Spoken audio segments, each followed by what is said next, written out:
Good morning students.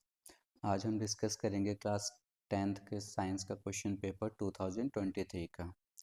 तो start करते हैं। फर्स्ट क्वेश्चन फिजिक्स का है, मैं सिर्फ केमिस्ट्री डिस्कस करूँगा। तो first question, second, third, fourth, fifth, then यहाँ से स्टार्ट होगा हमारा।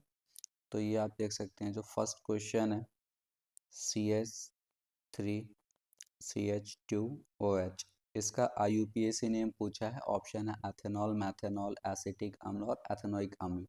अब आपको ये जो ग्रुप है ये पता है कि ये ऑल ग्रुप होता है, अल्कोहल ग्रुप, जिसका आखिरी में ऑल लिखते हैं। इस ग्रुप को हम क्या बोलते हैं बच्चे?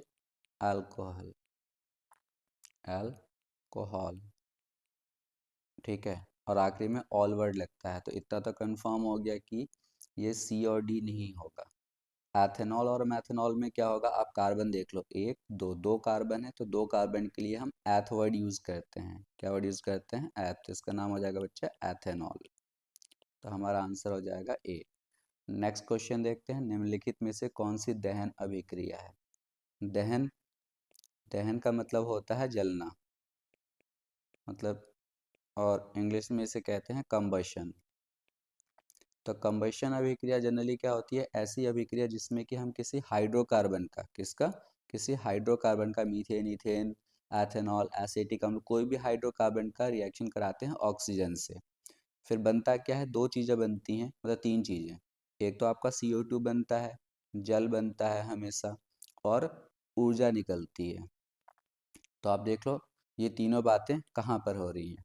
पहली रिएक्शन नहीं है, दूसरी भी नहीं है, तीसरी है। कैसे? मीथेन है, एक हाइड्रोकार्बन है, ऑक्सीजन, दहन के लिए ऑक्सीजन चाहिए, और बन क्या रहा है आपका? CO2 and H2O। तो ये सी ऑप्शन हो जाएगा दहन अभिक्रिया। नेक्स्ट है 10th, एक समूह में ऊपर से नीचे जाने में परमाणु का साइज बढ़ता है। ये अब हमारे सिलेबस में नहीं है टॉपिक। प्लास्टर ऑफ पेरिस का रासायनिक सूत्र है। तो प्लास्टर ऑफ, ये देखो, कैल्शियम सल्फेट 3H2O, ये कुछ होता ही नहीं है। कैल्शियम सल्फेट 1H2O, ये होता है, लेकिन मतलब ये भी प्लास्टर ऑफ पेरिस नहीं है। ठीक है, प्लास्टर ऑफ पेरिस जो है आपका, जिसे हम शॉर्ट में POP कहते हैं, जिप्सम से बनता है। ये दो चीज़ें आपको याद रखनी है। किसी का भी फॉर्मूला पूछा जा सकता है। जिप्सम का फॉर्मूला बच्चे होता है CaSO4.2H2O। कैल्शियम सल्फेट में दो जल के अणु होते हैं, और POP प्लास्टर ऑफ पेरिस, इसमें कैल्शियम सल्फेट के साथ में आधा जल का अणु होता है। कितना होता है? आधा। तो देखो ये है हमारा आंसर, फिलहाल ये हो जाएगा। अगर हमसे ये प्लास्टर ऑफ पेरिस की जगह पर जिप्सम लिख देते तो आंसर हमारा फिर ये होता। अभी के लिए ये आंसर है। शुद्ध जल का pH कितना होता है? जो जल होता है आपका वो न्यूट्रल होता है, उदासीन होता है, ना तो अम्लीय होता है और ना क्षारीय। अब हमें पता है कि अम्ल जो होते हैं उनका pH 0 से लेके 7 तक होता है, मतलब 7 से कम होगा। जो क्षार होते हैं, ठीक है, ये अम्ल की बात बताई मैंने आपको। जो क्षार होते हैं, जो बेस जिसे हम कहते हैं, उनका pH हमेशा 7 से ज़्यादा रहता है। तो 7 जो pH होता है वो न्यूट्रल चीज़ का होता है, और शुद्ध जल एक न्यूट्रल है, मतलब न्यूट्रल यौगिक है, तो इसका जो pH होगा वो हमेशा 7 होगा। एल्डिहाइड, कल पढ़ाया था आप लोगों को, प्रक्रियात्मक समूह, फंक्शनल ग्रुप, और एल्डिहाइड का ये होता है C डबल बॉन्ड OH, ठीक है, जिसे हम CHO भी लिख सकते हैं। तो आप देख सकते हो ये वाला आंसर है, C के साथ डबल बॉन्ड O फिर H। निम्नलिखित में कौन उत्पादक है? ये सब तो ऑप्शन हमारे, मतलब MCQs खत्म हो गए केमिस्ट्री के। अब आगे देखते हैं, जो शॉर्ट टाइप के क्वेश्चंस होते हैं।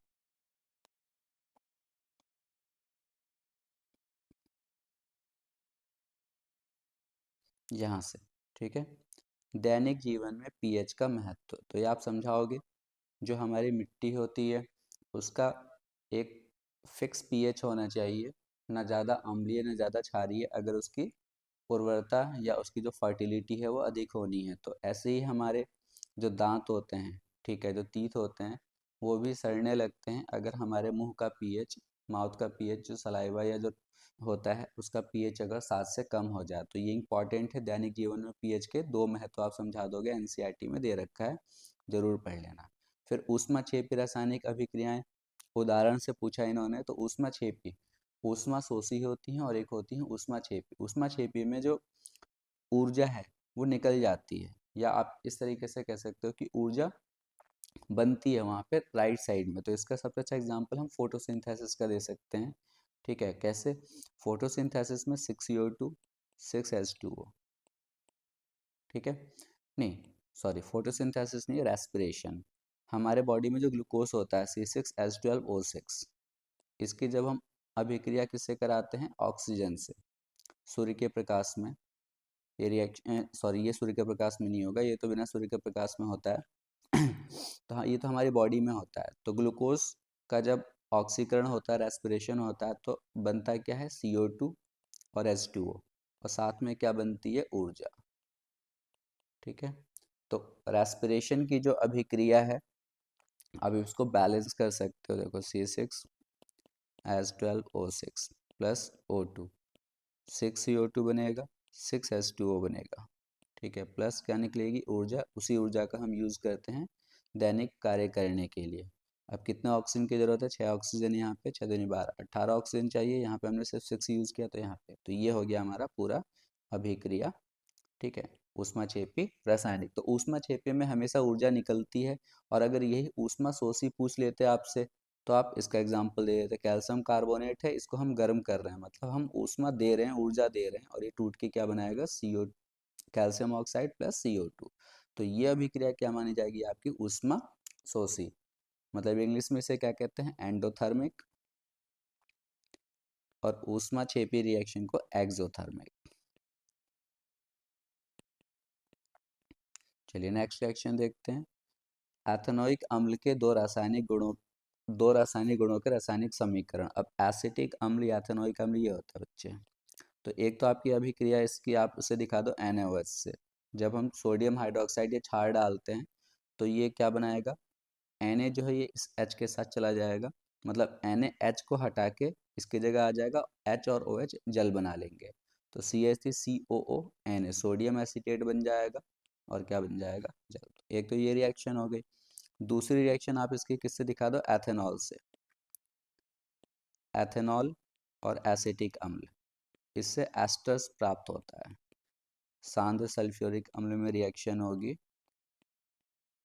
और क्या हो जाएगा? यहाँ से H और यहाँ से OH निकाल दो, और CH3CO के साथ, CH3CO के साथ इसको लाके जोड़ दो OCH2CH3 प्लस H2O।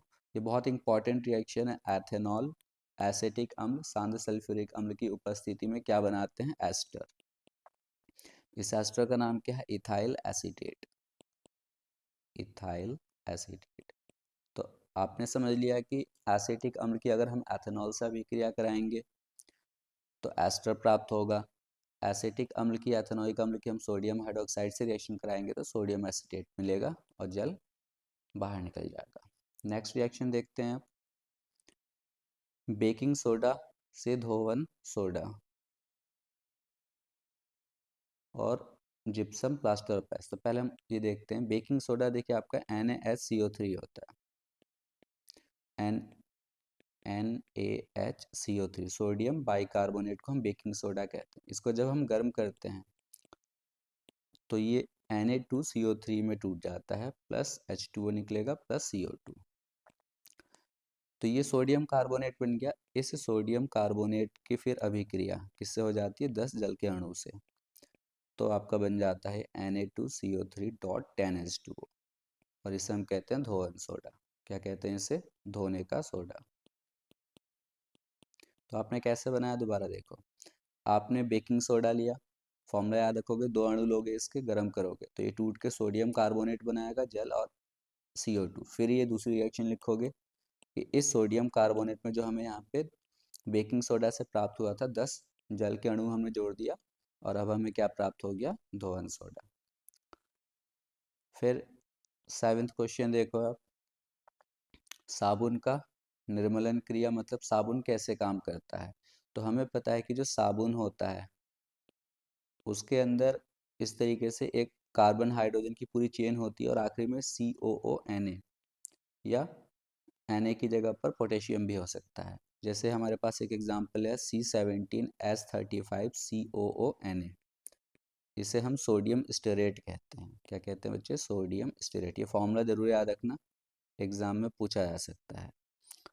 अब इसमें देखो कितने कार्बन है, 17, हाइड्रोजन कितने, 35। तो 1 2 3 4, अभी मैंने पूरा करा नहीं बट आप समझ लो ये आपका कार्बन और हाइड्रोजन वाला पार्ट है। और ये पार्ट कौन सा है आपका, सॉल्ट का पार्ट है। ये निगेटिव चार्ज होता है, ये पॉजिटिव पार्ट। इसे हम पोलर कहते हैं पार्ट, और इसे नॉन पोलर, मतलब ध्रुवीय और अध्रुवीय। ये जितना भी हिस्सा होता है आपका, ये जल से हमेशा दूर रहता है। जल से अपने आप को हमेशा कहाँ रखता है, दूर, और ये हमेशा जल की तरफ रहता है। ये जल से जुड़ जाता है, ऐसे समझ लो। तो जो भी हमारी गंदगी होती है कपड़े पे, जब हम उस पे साबुन अप्लाई करते हैं, ये साबुन का एक अणु है, तो साबुन कुछ इस तरीके से जुड़ेगा कि ये वाला जो हिस्सा है आपका, ये बाहर की तरफ रहेगा, इसे गोल से दिखा दिया, और ये वाला हिस्सा आपका गंदगी से जुड़ जाएगा। ऐसा क्यों, हमारी जो गंदगी होती है जैसे ऑयल है, ग्रीस है, इन्हीं को तो छुड़ाना दिक्कत होता है। तो ये सब भी आपके हाइड्रोकार्बन के बने होते हैं, कार्बन हाइड्रोजन के। ठीक है, तो कार्बन हाइड्रोजन वाला पार्ट इनके साथ जुड़ेगा, तो ऐसे बहुत सारे साबुन के अणु जुड़ जाएंगे। फिर जब हम पानी अप्लाई करेंगे तो ये कपड़े को छोड़कर निकल जाता है। तो ये पूरा साबुन का जो निर्वलन क्रिया है, ये आप सही से क्या कहते हैं, मतलब थ्योरी वाला टॉपिक है, तो अच्छे से आप इसको लिख के देख लेना डायग्राम के साथ में। फिर है हमारे पास निस्तापन तथा भर्जन। भर्जन हम किसे बोलते हैं, रोस्टिंग को।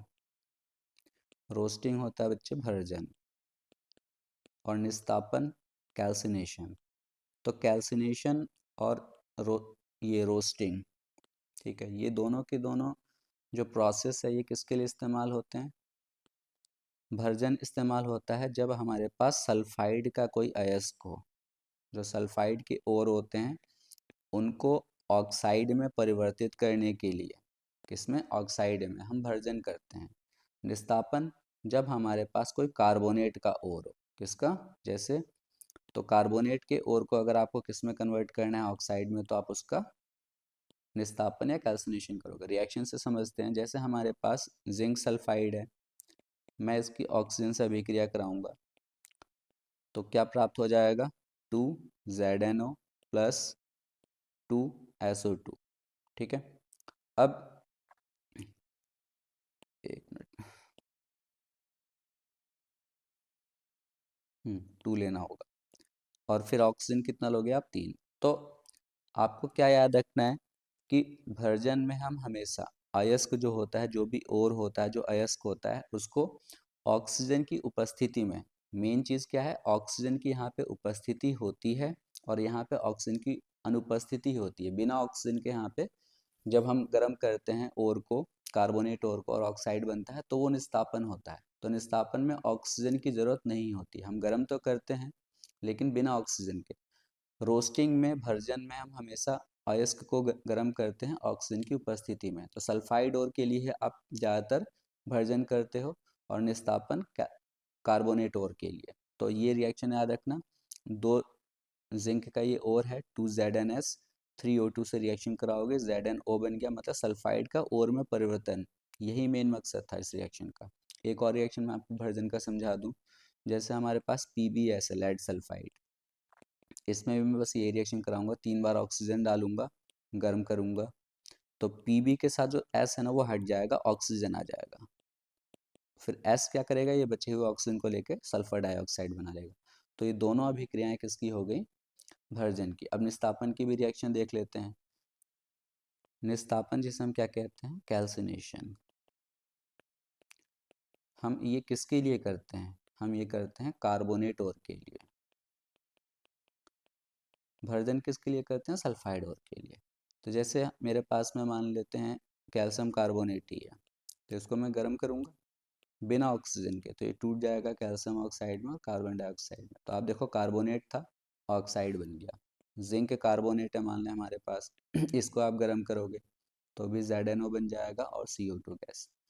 तो जो कार्बोनेट हो रहा है उसको हम गर्म तो कर रहे हैं, लेकिन कोई ऑक्सीजन नहीं ले रहे। तो बिना ऑक्सीजन के या ऑक्सीजन की अनुपस्थिति में जब हम किसी अयस्क को या कार्बोनेट अयस्क को गर्म करके ऑक्साइड में परिवर्तित कर देते हैं, तो इस अभिक्रिया को हम निस्तापन कहते हैं।